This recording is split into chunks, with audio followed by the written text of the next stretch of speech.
Subscribe करते वक्त ये बेल बटन जरूर दबा दीजिएगा ताकि आपके फोन की भी बेल बजे जब भी हमारी नई वीडियो रिलीज हो। तो चावल के आटे का चीला बनाने के लिए हम लेंगे यहाँ चावल का आटा 2 कप।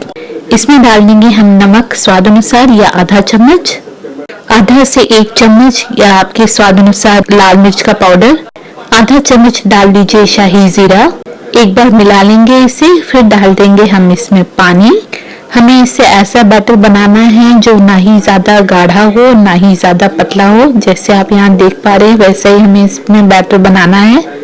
हमने यहाँ टोटल 3.5 कप पानी यूज किया है ये बैटर बनाने के लिए। अब हम यहाँ एक तवा गरम कर लेंगे। हम यहाँ लोहे का तवा यूज करें, आप चाहे तो नॉन स्टिक भी यूज कर सकते हैं, वो आपके लिए ज्यादा अच्छा होगा क्योंकि उसमें आपका चीला बिल्कुल भी नहीं चिपकेगा और तेल भी कम लगेगा। लेकिन हम यहाँ पर एक ट्रेडिशनल तरीके से बना रहे हैं इसलिए हम लोहे का तवा यहाँ यूज करेंगे। अब हम अपने गरम तवे पर मस्टर्ड का तेल डाल देंगे, लगभग 2 से 3 टीस्पून। यहाँ हमें मस्टर्ड ऑयल में धुआं निकालने की कोई जरूरत नहीं है। उसके ऊपर तुरंत ही हम अपना बैटर डाल के फैला देंगे।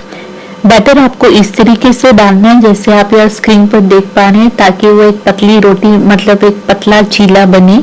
आंच को धीमी रखकर ही हम इसे पकाएंगे ताकि हमारा चीला कुरकुरा बने। अगर आपको सॉफ्ट चीला चाहिए तो आंच को थोड़ा मीडियम से हाई पर पकाए और चावल के आटे के साथ उसी के बराबर क्वांटिटी का मैदा या आटा मिला ले, इससे आपका चीला सॉफ्ट बनेगा। मगर पकते हुए इसे छोड़कर बिल्कुल मत जाइएगा। अब इसके ऊपर भी हम 1 से 2 टीस्पून तेल डालेंगे। आप मस्टर्ड ऑयल के बजाय कोई दूसरे तेल का भी इस्तेमाल कर सकते हैं।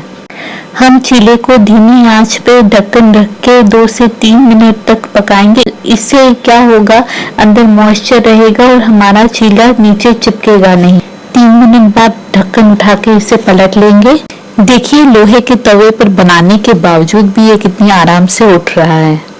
चीला सीखने में 3 से 4 मिनट तो लग ही जाते हैं एक साइड पर। जब हमारे चीले के ऊपर हल्की ब्राउन कलर की चीटें आ जाएंगी और ये गोल्डन कलर का हो जाएगा और क्रिस्पी हो जाएगा, इसका मतलब हमारा चीला अच्छी तरह दोनों तरफ सिक चुका है।